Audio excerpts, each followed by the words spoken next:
Hello, everybody, and thank you for tuning in to the Liberty Report. Today, we're very lucky to have Douglas Macgregor, a colonel in the Army for 24 years, I believe, a long time. He knows a lot about the Army. He probably knows a lot about diplomacy, and he had a short-term period of time when he was working with Donald Trump, and that's a story in itself. But we're very glad to have you with us today, Colonel, and I appreciate it very much. Happy to be here. Well, good. You know, before we start and ask you the really hard questions, I'm always fascinated by people who have had experience, have precise views, it challenges the status quo, and how ideas evolve. But if you could just briefly just tell me yes or no, was there a time in your life where something happened that shifted your views on militarism and foreign policy and this thing? Or do you think that you've had this position when you graduated from college? Well, I missed college. I went to West Point. In my day, it was hardly a college. But after, I would say if I look back on the 28 years of service after I graduated, I think the seminal event in my life was the Gulf War in 1990 and 91. And that's because I watched the whole thing unfold in very strange ways. If you look at the maritime, I fought in it and saw some of the real action that there was to be seen at the time, and then was horrified at the decision to simply suspend operations and halt out of the blue. And I began to wonder what was the real purpose, and I began to understand the criticality of judging things from the standpoint of, first of all, what's the objective, what's the purpose, how are you going to achieve that purpose, and what do you want things to look like after it's over? Right. And I discovered that nobody really answered those questions before we started to do anything. Right. That's an eye-opener on the job. Daniel? Well, thanks so much for joining us, Doug. We've known each other for a long time. You were gracious enough to join us if you look at the maritime, on Dr. Paul's famous Thursday lunches when he was back in Congress, and we needed someone who was not on the left to tell us that what we were doing in Iraq and Afghanistan was stupid. So you did such tremendous work there, and we appreciate you being there, and also we appreciate you speaking at several of the Ron Paul Institute conferences, including our upcoming conference, as I understand. So we're going to be really happy to see you again. Now, you have a great piece in the recent American Conservative called "Make Peace, You Fools," with an exclamation point. And it goes down the list of what's happening in the very shifting landscape when it comes to the U.S.-NATO war against Russia through Ukraine. And one of the points you make toward the end is the reason why you say "Make peace, you fools," which is your recognition that the neocons have no reverse gear. They only know how to escalate, and things aren't going according to plan. Now, you bring up the topic of a Polish-led division, including the Balts and some mercenaries, going into some areas of western Ukraine. Do you think that might be the next chapter in escalation? And if so, how do you see that playing out? Well, I think, unfortunately, it's plausible. One of the things that we need to keep in mind is that this is another unnecessary war. This could have been avoided very early if we had simply listened to the Russians and treated their security interests seriously. There was no need to advance beyond the eastern border of Poland. Some people would argue there was no reason to advance NATO beyond the borders of Germany. But at this point, having gone into Ukraine and then worked tirelessly to turn it into a platform for attack against Russia, we have essentially consigned Ukraine to destruction. And that's where we are now. Ukraine is actually in ruins. And this brings us to a point in this crisis or conflict that I think is more dangerous than ever. It was always obvious to anyone with any common sense that Russia would prevail, that the Ukrainians had no chance of winning anything against the Russian military. But what we have now is the grim reality that things are falling apart. The Ukrainians are in serious trouble. As I point out, effectively, eastern Ukraine in particular has become a graveyard. We don't know how many Ukrainians have been killed, but estimates vary from 300 to 350,000 dead. That doesn't even begin to address the thousands and tens of thousands, maybe a couple of 100,000 wounded. We know the hospitals are full. We know the battlefields are littered with dead. We know Ukrainian forces are now beginning to effectively desert or surrender whenever they can. So this thing has reached a point of inevitable collapse. And the reason I say this is so dangerous is the temptation in Washington, in NATO, in the West to now intervene with the hope of somehow or another salvaging the situation is very, very great. And unfortunately, the Poles have always had an agenda in Eastern Europe.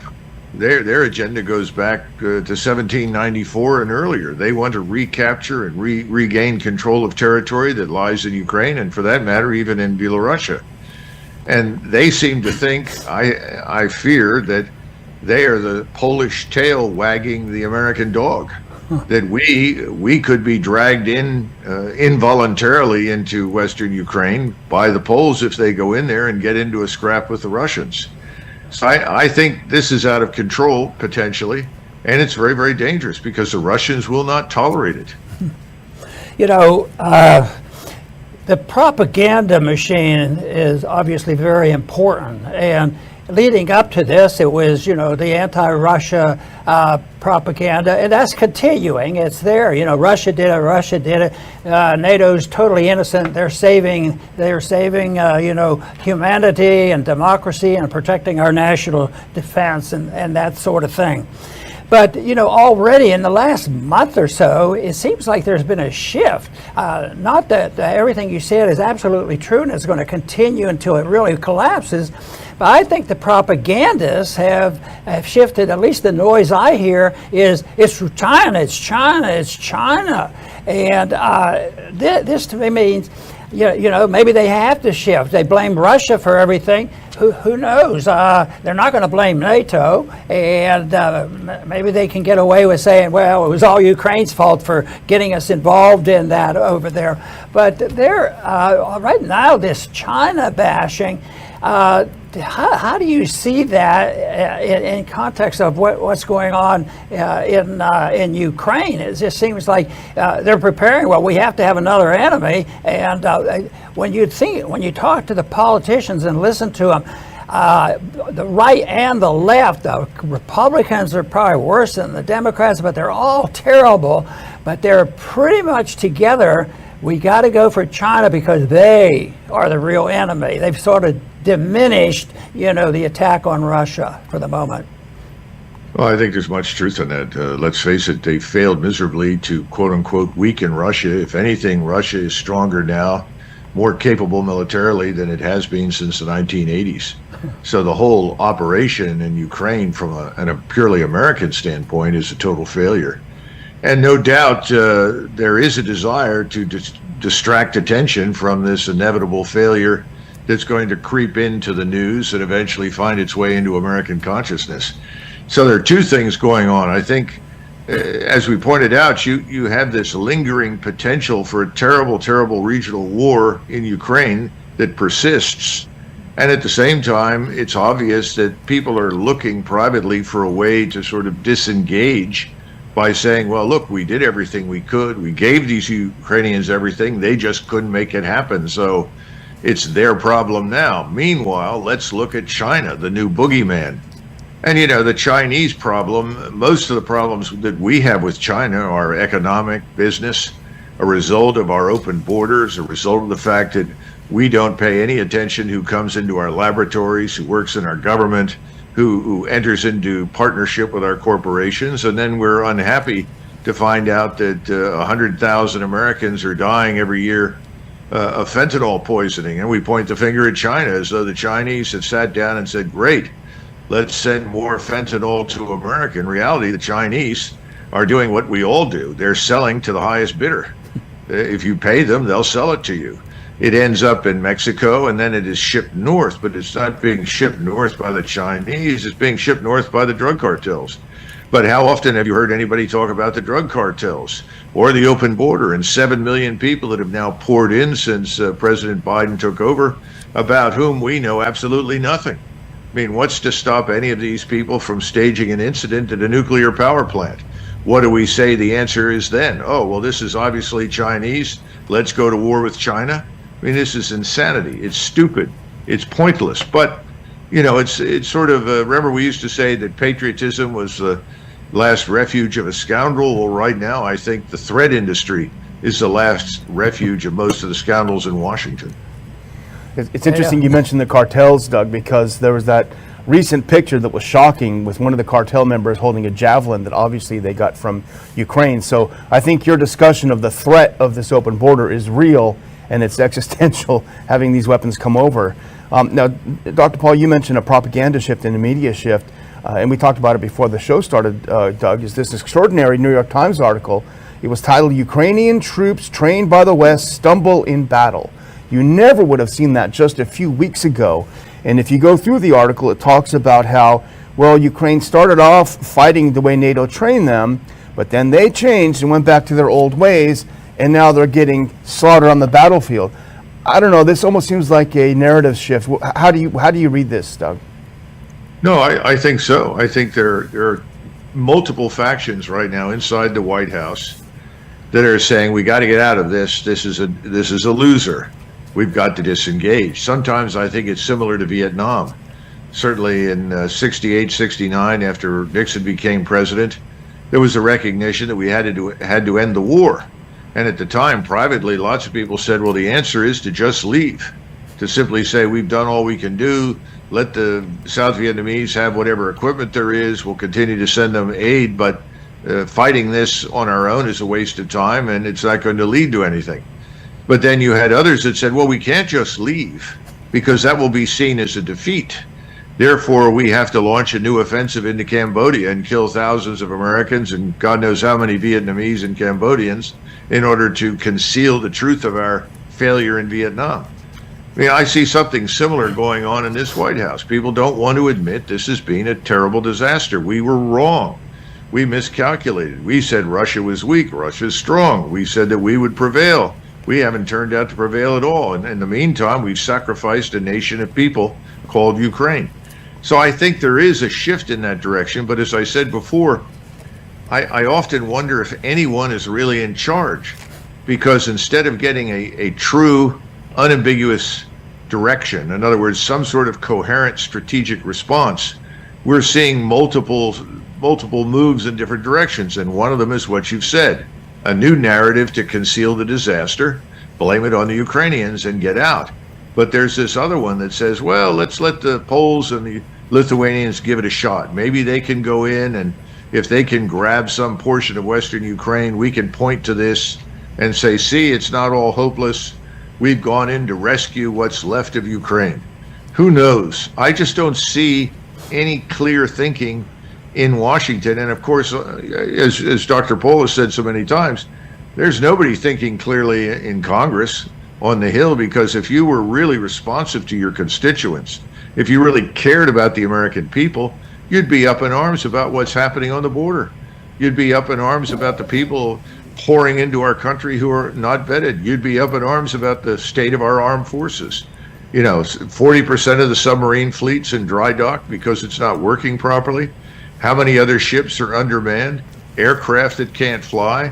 And the Army? I mean, the Army can't even recruit. And the people that would join it and want to fight are people that this government doesn't want. So I don't see how it could get much worse, but, you know, I've been wrong before. As you mentioned, Congress would be a little more concerned, not only about the things you mentioned, but they might be a little bit concerned and pass Senator Rand Paul's amendment saying, hey, can't we just get an inspector general, a special inspector general, to look at where the money goes? Nobody seems to be interested in that either. Nobody wants to know where the money goes as long as it shows up in their pocket. That's it. So, you know, these military operations, they do end very often because of stalemate, and they're running out of steam and running out of body bags or something like that. And empires end, you know, because of bad policy, and very often debt. They can't afford it anymore. And we're facing that. I think our preparedness for a true defensive war is diminished. At the same time, the debt is skyrocketing. So every year, you know, the military budget comes up. They just passed it in the House and the Senate. They haven't had it signed yet. But my effort to try to diminish that was a proposal I want you to comment on. That is that maybe we could agree on cutting the military because we don't need it if we had a slightly different foreign policy. Now, in a practical sense, you wondered if you think that's a possibility, or do you think the politicians would ever do that to actually cut back? But the Republicans and the Democrats are really gung-ho. That is like a sacred bill, in the Congress. Although we see signs that the number in opposition is growing right now, and hopefully that will put them in a position where they think, well, maybe we will have to cut. But the budget eventually, I think, will be a limiting factor for the war. Well, I think you're absolutely right. Unfortunately, history suggests that politicians would rather go under than admit that anything is wrong or should be adjusted. I mean, the problem with defense spending is it's just too profitable for too many people inside the Beltway. And I don't know how you change that. And of course, whenever you look at the defense budget, how much of it is simply redistributed income? Income that goes to donors, income that goes to selected constituents in specific districts and states. I mean, you know that from your vast experience coming from Texas. But I think there's another factor here. Every time I bring up the debt, I'm told, well, Doug, you just don't understand modern economics. Debt doesn't matter. Well, I think we're about to get an education, one that you tried to impart to people back many, many years ago. It's going to happen. But look at the British Empire. When did the British ultimately leave India, the great crown jewel in the crown of the British Empire? It left when the debt to GDP ratio was 240%. That was after World War II in 1947, when the British had effectively bankrupted themselves during the war. That's when I think we will finally give up the ghost and walk away. The bad news is that when that happens, the military establishment is almost dissolved or liquidated in a fire sale. Now, some people will say, well, that's just fine. My argument has always been that's not a good thing, because you do need a military establishment, but you don't need what you have. And you need to do this prudently and intelligently. But I fear that won't happen. I mean, just trying to explain to people that, you don't want large numbers of U.S. forces at sea or on land overseas in forward bases anymore, because the world has changed. Precision-guided munitions that can be launched over thousands of miles make that sort of thing self-defeating. It means that if you do have forces anywhere and somebody shoots at you at the people where you happen to have troops stationed, you're going to be dragged into something that you may want nothing to do with. So this whole business of forward basing needs to go away. Nobody wants to admit that you can't rapidly reinforce across the Pacific and the Atlantic Oceans. There are these things now called submarines. They are the king of warfare at sea. In the Navy, people talk about two kinds of ships in the Navy. One class submarines, the other class targets. I mean, things have changed in terms of technology. We don't want to come to terms with that, because if you start recognizing what you cannot do in the future that you did in the past, well, then people say exactly what you did, Dr. Paul. Well, perhaps we don't need X, Y, and Z anymore. And they're right. We don't. We need other things, but that's a different process. And we can get involved with that, but we're not going to get anywhere with the status quo right now. So I think we're going to hang around until we're broke. I'd like to ask a little bit about the actual preparedness of the military, because you hear a lot about it. Of course, if you had a different foreign policy, the preparedness would be defensive and not in many ways that it is an offensive force. But they're talking about the draft and this sort of thing. First, have you observed with your career and what's going on currently a definite decrease in our ability if we had to fight a truly defensive war? And also, what do you think the significance has to contribute to this problem of preparedness and finding people who want to be in the military by making the military woke? Will work together with land and air. Well, the first thing is that remember, most of what the generals and the admirals want is force structure and things. In other words, weapon systems, ships, aircraft, and so forth.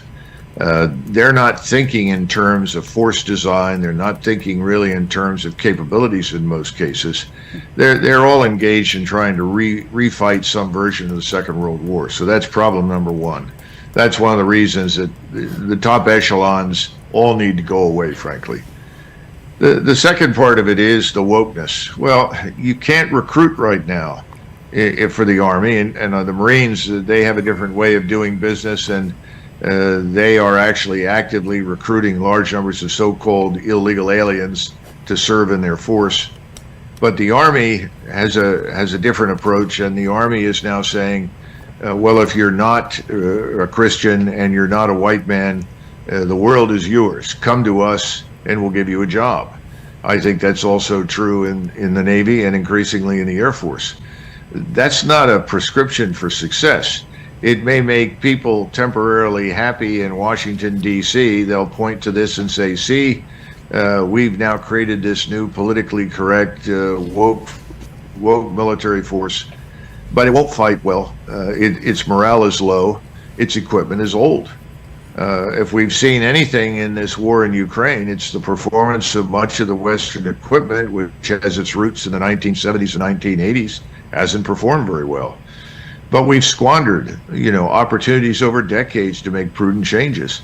And now you have a force that the people that really need to be there to fight don't want to join. I mean, if you turn to some strapping young man in high school in Texas and Dallas or Austin or somewhere, and you tell him, look, you're fine, we like you, we're great, we're happy that you're a good athlete and did well in school, but see Susie Q over there who weighs all of 90 or 100 pounds, she can do everything you can do and probably better. Well, if you tell that to young men say, fine, then I don't need to be part of your organization. That's great. Doug, I listened to a lot of your interviews, and there's something you've been saying recently in a couple of them that I found very fascinating, because you said earlier on, I really don't know what to do about these problems. I don't know what's happening. You've said in the past that if you look at the different segments of society that we have, they're all really controlled by a certain class of people. You talk about the media and the government, the military-industrial complex, etc. For the benefit of our viewers, if they haven't seen you in other circumstances discussing this, could you kind of give us an idea of what you were saying? Oh, do you have any easy questions that you want to go over? Well, you were talking about the donor class and how they run things, yeah. No, that's right. I talk about this all the time because I've seen it in action. Dr. Paul did. I'm sure you have, Dan. Donors tend to decide most issues. I thought one of the clearest and most depressing examples of this came with Governor DeSantis. He was somewhere campaigning for the presidency, and someone asked him about Ukraine, and he immediately said, well, let's be frank, the United States has no vital strategic interest in Ukraine. We never have. So clearly, I don't think we should be involved in what's happening in Ukraine. Legitimate answer, in my judgment. 2 days later, someone asked him again, well, what do you think about this? You said the last time, he said, well, I spoke hastily. I think we really have to be there. It's about defending democracy. And he repeated all this nonsense that you hear from the mainstream media. And at the time I was asked, well, what has happened? And I said, well, he received some calls from his donors. And the donors are very wealthy people. They control the finance system, the finance sector, much of Wall Street. They control the media. We can talk about how much of academia they influence by putting people into key positions that determine what's going to be taught, what brand of history, what narrative is acceptable, and so forth. These things are disastrous for the United States, because at the end of the day, people begin to figure out finally, well, who represents me? Who cares about the Americans? Why are you listening to these donors? Well, that's because the donors control everything, and they send people to the Hill to write lots of the legislation. I mean, we know that with the pharmaceutical, sector, with the military sector, defense sector. All sorts of people show up and said, well, I can't do this. I can't write this. I need help. We'll send you help. And in come people who write legislation that is favorable for all sorts of reasons to the wrong people. This has been going on for years. This is not working. The government doesn't work. I mean, to be frank, our government was designed in the 1780s by a group of very thoughtful people who frankly thought that we'd be lucky if the whole thing held together for 20 years, at which point in time they anticipated another convention to revisit everything. Well, here we are, hundreds of years later, we're still dealing with this old governmental structure. I think it's kind of reached a point where it's going to become obvious that it simply doesn't work, and we're going to have to go to different systems. I realize that's heresy, but, I really think we're going to get there. I think the answer you just gave, Daniel, on this is going to apply to what I'm going to ask you, because we're real interested, and I know you have a concern about, the whistleblowers, the people who are on the inside and they know what's going on and they want to tell us the truth. And sometimes they get into a lot of trouble over that. And the whistleblower, the laws that are supposed to protect them, really doesn't. And we, of course, know the story of Ed Snowden. But right now in the news is the story about Assange, who's an Australian citizen. And we just blocked that we were disappointed that Trump didn't do a little bit more to help, like he didn't do much at all. But this to me is so important. But I was wondering if you had any idea why there was a shift in Australia. Was there a new president over there, or just what happened? Because they weren't helpful at all. But in this last 6 months or a year, there seems to be a better attitude by the government of Australia. Well, first, let's point something out that's so important that it can't be overstated. I know people talk about the Constitution, but as I say, we're going to have to change the way we govern and administer this country in the future. But there's something called the Bill of Rights, and that is sacrosanct. My great disappointment is the failure of members in the House and the Senate to enforce the Bill of Rights. That's the single most important document, in my estimation, in the United States. It sets us apart from everybody.